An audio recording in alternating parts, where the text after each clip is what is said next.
వచ్చి అంటే ఆ స్వప్నంలో వచ్చి మా ఇంటి పేర్లు, మా గోత్రం పేరు, మా ఇష్టదైవం పేరు, మా ఇంటి దేవుని పేరు, మా కులదైవం పేరు చెప్పిపోయినారు.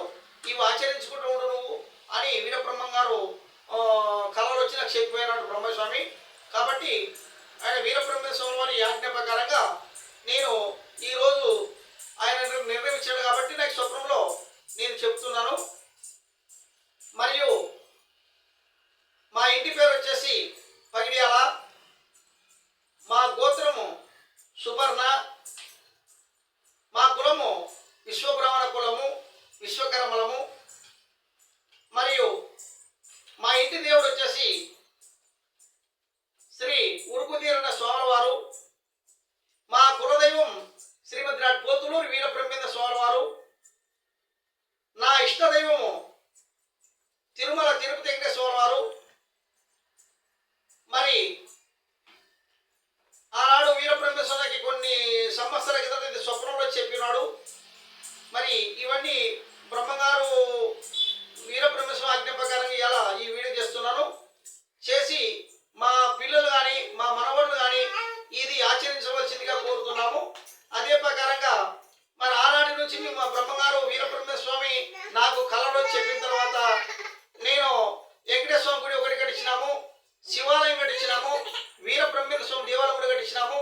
మరి అదే ప్రకారంగా వీరబ్రహ్మేశ్వర భక్తులుగా నేను ఉన్నాను.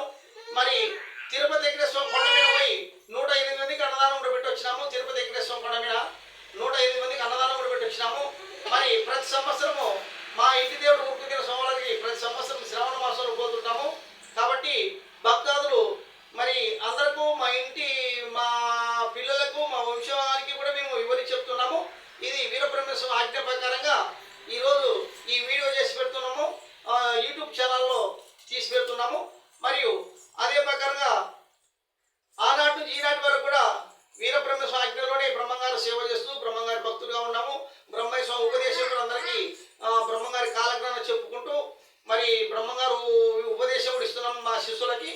అదే ప్రకారంగా మరి తిరుపతి వెంకటేశ్వర కూడా అప్పుడు సంవత్సరం రోజు 2 మాటలు పోయిస్తున్నాము. మరి ఉరుకుదీర స్వాములకు కూడా ప్రతి శ్రావణ మాసంలో బ్రహ్మంగారి ఉరుకుదీర స్వాములకు కూడా పోతున్నాము. కాబట్టి మరి ఈరోజు ఈ వీడియో అందరూ తెలుసుకొని మా కుటుంబం, మా పిల్లలు, తర్వాత మా మనవళ్ళు కానీ ఈ విషయం తెలుసుకొని ఇది ఆచరించాలని తెలియజేస్తున్నాము. తరతరాలు ఉన్నా కానీ మా మనవడు మునిమనవాళ్ళకి కానీ ఈ వీడియో చూసుకొని ఈ లక్షణం పాటించాలని, మన ఇంటి పేరు, మన గోత్రం పేరు, మన ఇంటి దేవుడు, మన కులదైవము, తర్వాత నా ఇష్టదైవంని వీళ్ళని ఎప్పుడు మర్చకుండా ఎప్పుడు ఎలవేళ పూజించాలని కోరుతున్నాము. తర్వాత మరి అందరూ ప్రజలు కూడా